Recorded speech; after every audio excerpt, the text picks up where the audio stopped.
guys, it's Retro Rose here, and welcome back to Mushy Monday. I know it's been a minute, but I am back in school and I'm taking classes at night.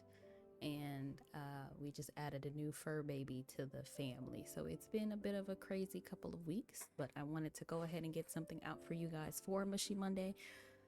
So we're going right back into it.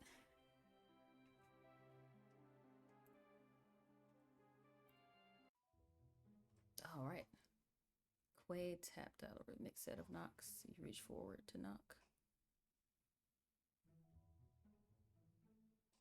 You reach forward to knock. After a few good thumps, you let out your first fallback. You let your fist fall back down. Quay brought his arms to his side, shook his head to readjust the way his hair fell around his shoulders, and positioned himself squarely in the center of the door of the entryway.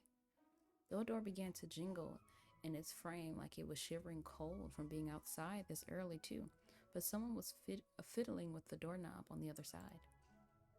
And then the door swung open with a clattering yank and a gust of flowery perfumed air coming out from deep inside of the house. Still clasping the handle and leaning her head against the wood, Tamarack was there to greet you. She had her bag and scarf on for the day already. Hello. Good morning, Tamarack. Her eyes popped open. She hadn't looked to see who it was her door before she saying hello, but she could tell who it was from that answer. Tamarack's tone of voice lightened up even more. Quay and Rose? She'd use your name, not your nickname like Autumn had. Maybe she would use it later, or maybe she forgot. Tamarack kept talking without giving a reason why she called you that. You're both here, hi.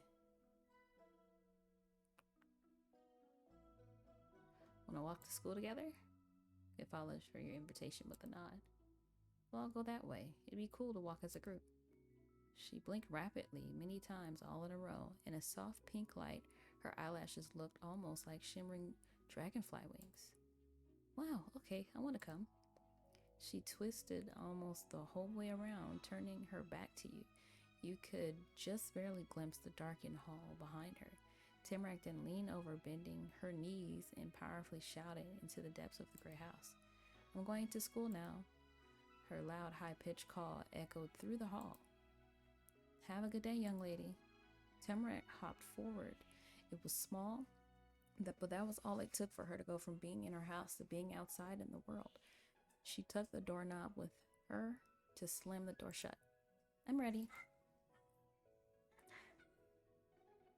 The quickness of all that was too much, and Quay needed a second to catch up with it. But when he did, he chuckled. Perfect. Autumn lazily settled his hands on his hips and eyes moved way off to the side, even though there was nothing special to see that way. Yes, we've actually got to go to class. Yeah. She pumped her fist up and down in the air in a pattern that matched with the pace of her yes. Here we go. Yeah.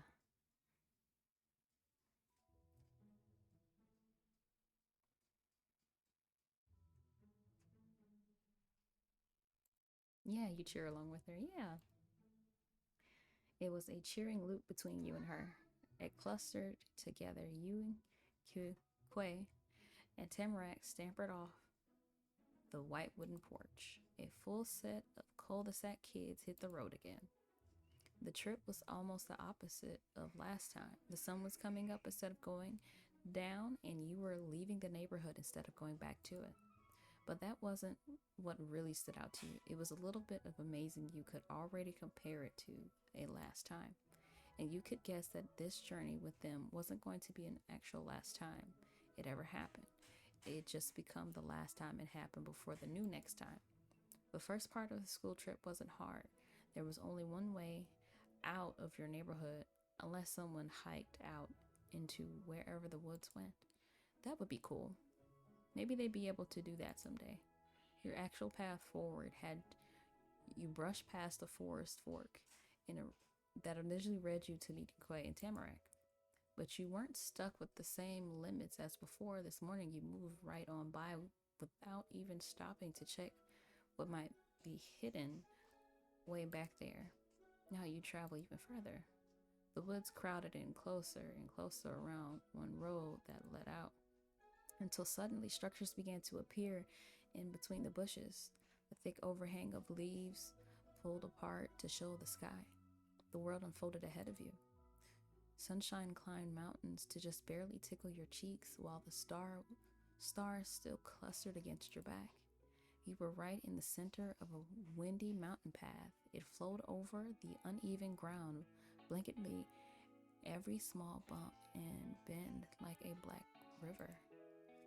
Along the street, huge wooden poles rose into the sky in a road that veiled the trees. Stretching phone lines reaching the branches wove the whole town together. Even though Golden Grove was a lived-in place with man-made things, the vast wilderness was as much as a neighbor to the residents as their real people neighbors. Tamarack trampled over the grass, swooshing her arms in full-length swings in front of her. She didn't get anywhere near Tamarack. Quay's stride was a lot breezier. He took the spot in line closest to the road and didn't even check for cars. His eyes were aimed at a now viewable sky. You ended up somewhere in between them. If Tamarack was swooshing and Quay was a breeze, you were a whirlwind. You rushed about, twisting the angle of your head and taking in every new thing that surrounded you. All the air went out the window, and Quay started moving his hands around even more than Tamarack. He frantically struck his fingers in and out of each one of his pockets while poking his tongue out at the corner of his mouth. It was kind of worrying to you. What if he had forgotten something important? Maybe then you could lend him whatever he was looking for. Aha!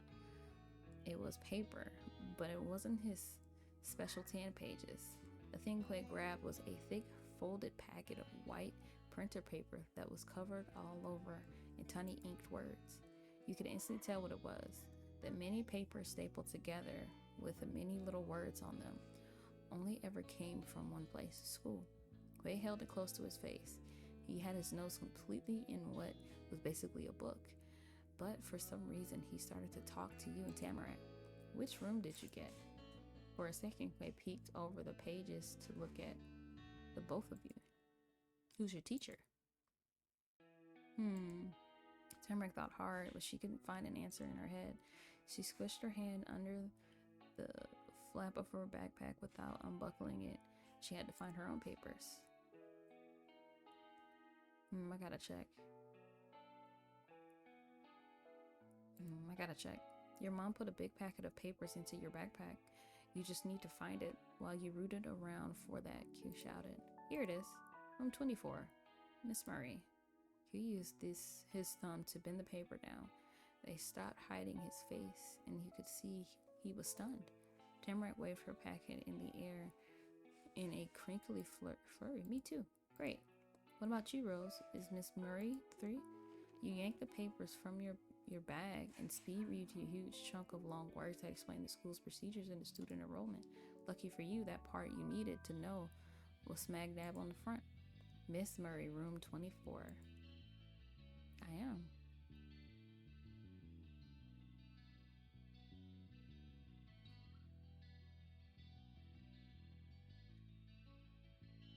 We're all in the same class. Your mom had given you the papers. Quay probably got his from his mom and dad, and Tamarack got hers from Omi and Opa. Despite being kind of different, the papers were all the same. A smirk settled in the regular spot of Quinn's face, all according to the plan if he somehow could have planned it. We're roommates.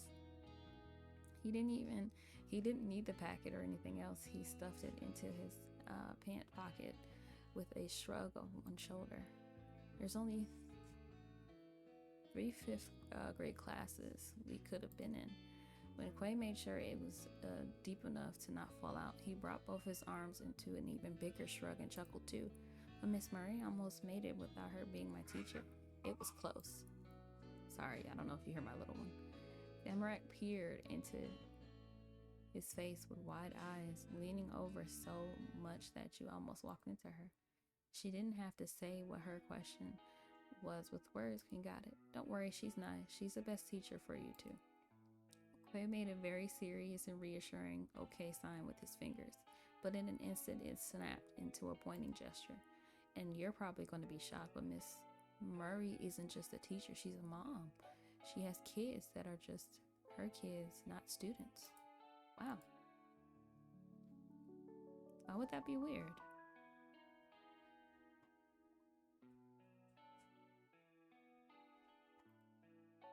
How does a teacher have kids, Rose? Same way all adults do. But now I know where we're really going. I can bring us right to the door. The extra burst of confidence got Quay to take a few long strides ahead of you and Tamarack, keeping his chin high. Tamarack bounced across the grass, skipping her knees high to catch up. She didn't let him keep the lead he took. Happily, you went up with him. You ran forward and back in the middle row. You were greeted with grins from both of them grinds. Your steps came back into a steady rhythm between the three of you.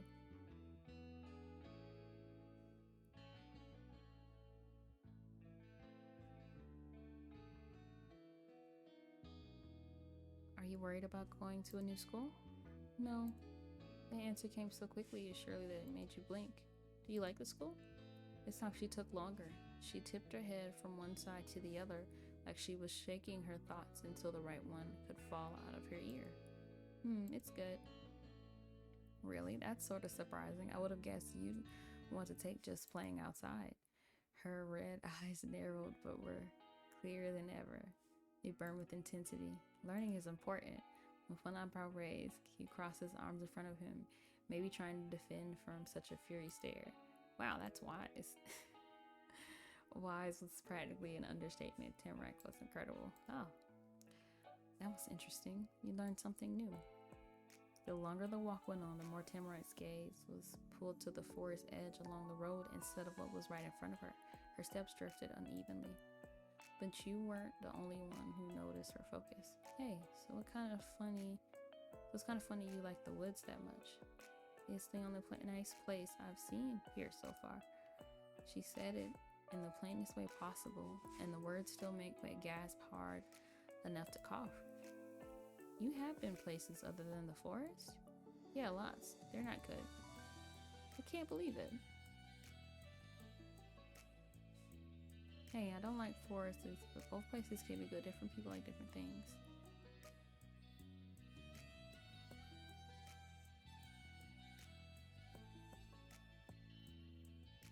Hey, I don't like the forest, but both places can be good. Different people like different things. Yeah. Quay shook off the shock Tamarack's statement hit him with. He turned his cheek in front as he rolled his shoulders, was winding up for a comeback. I guess I can give you one thing. There's a pretty special kind of fun that, in all my years of living here, you can only ever get out of these very woods. Nowhere else. Really, what was it? He casted a reel, and Tamarack was hooked on it. She instantly became invested in whatever mystery Quay had lined up in his line. I'm not gonna tell you. What? Tamarack shivered in a tone so high it scared away the birds. He was minding its business in the tree above. It was hook, line, and sinker. The beat of its wings fluttered through the air, matching Quay's giggling. He brought a hand to his chin and leveled his mischievous glance at Tamarack. One day you'll understand. Probably. And that was really it. He closed up his lips, folded his arms, and settled to not explaining for the rest of the walk. Tamarack couldn't accept that, or couldn't get the hint. She pestered him with the passion in her words, getting stronger every time she repeated them. Tell me, tell me, tell me, tell me the thing. Tell me the special thing, Quay. Tell me the special thing. That's not fair, Quay.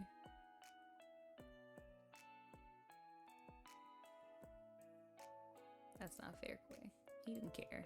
The conversation of yours and Tamarack's attempted to squeeze Quay for information, and the snicker that escaped from Quay continued while you headed towards your goal. Down the road some more over a crosswalk past the main street, taking a turn at the corner. That was when the widest building you'd seen so far came into view. There had been taller ones, because the ones only had 2 floors, but there was a lot of those floors. North Acres Elementary School's name made sense. You wondered exactly how many acres it was. Dozens of other kids were pouring out from the few different paths and mixing together under the front acres above the giant door. They tried to stand up straight, wanting to do things right. Then you went through the door, sticking even closer by your group than on the walk there. Inside was a long hall with different doors and staircases on one side.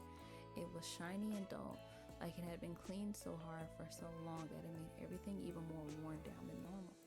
The poster board with a bunch of paper sheets stacked on line of the wall. Nobody was even looking at them. The messages they had might never have been read. The floor had a checkered pattern.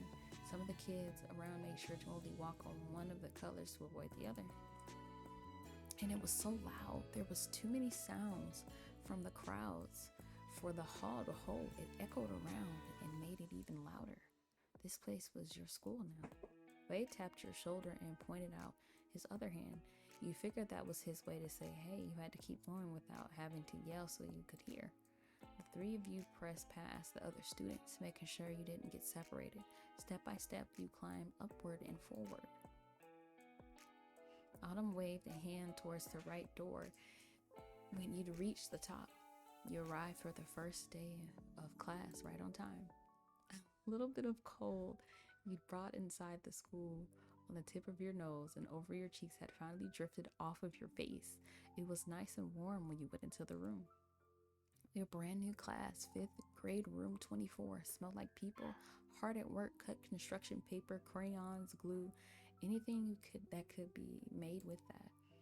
There were tons of leaves stuck to the different color walls, climbing around the windows, hanging from shelves, and sneaking out from behind boards where some of those things could be made.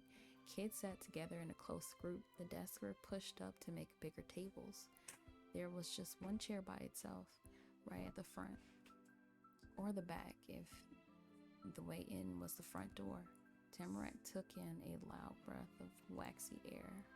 Wow, I thought it was going to be ugly. Me too, but this is cool. Yeah. Autumn shrugged his back off to the floor.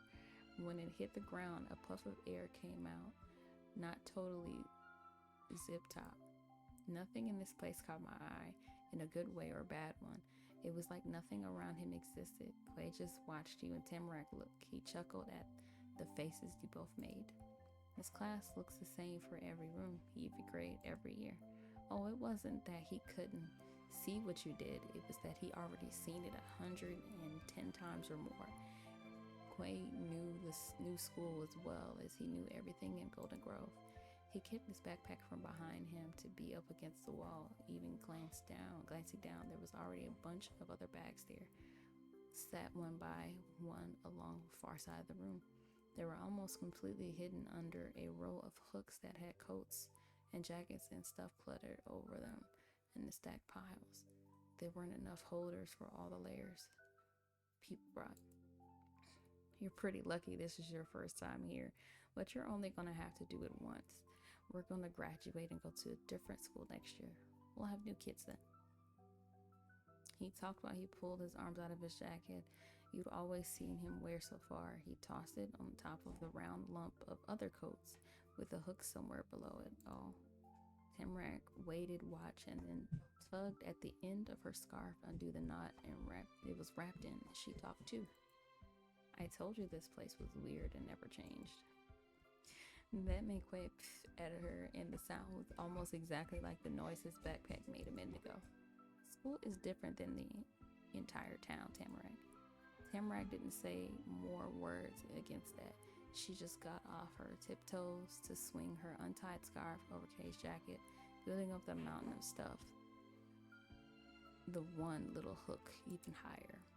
Shay shoved his bandana deep into one of the pockets and lifted up his other shoulder. You're right, that class is always the same. Seeing Autumn without his fluffy jacket felt like seeing a lion without a mane. He folded his arms high across his chest and gazed upon what we were staring at, the Skit's kingdom. He had all the pride of a lion, even without a jacket. Though Quay acted like that was it for getting ready, he hadn't taken his gloves off. He was going to wear those to class. Tamarack held tight to the strap of her bag. it wasn't sure she was going the rest of the packs. It meant she was definitely already done with the putting the stuff away part for getting ready for school. Tamarack overall were most over clothes I had once the scarf was off. No coat or cool poncho or anything. The overalls were kind of short too. They didn't cover her whole legs. Her ankles had long socks and yellow rubber rain boots to keep them warm, but you had to wonder if she'd feel cold the same way most people did. Alright guys, I'm actually going to cut it here a bit early. Again, I am in school and I actually have class tonight. So thank you for joining me on another Mushy Monday, and I'll catch you next Monday. Bye!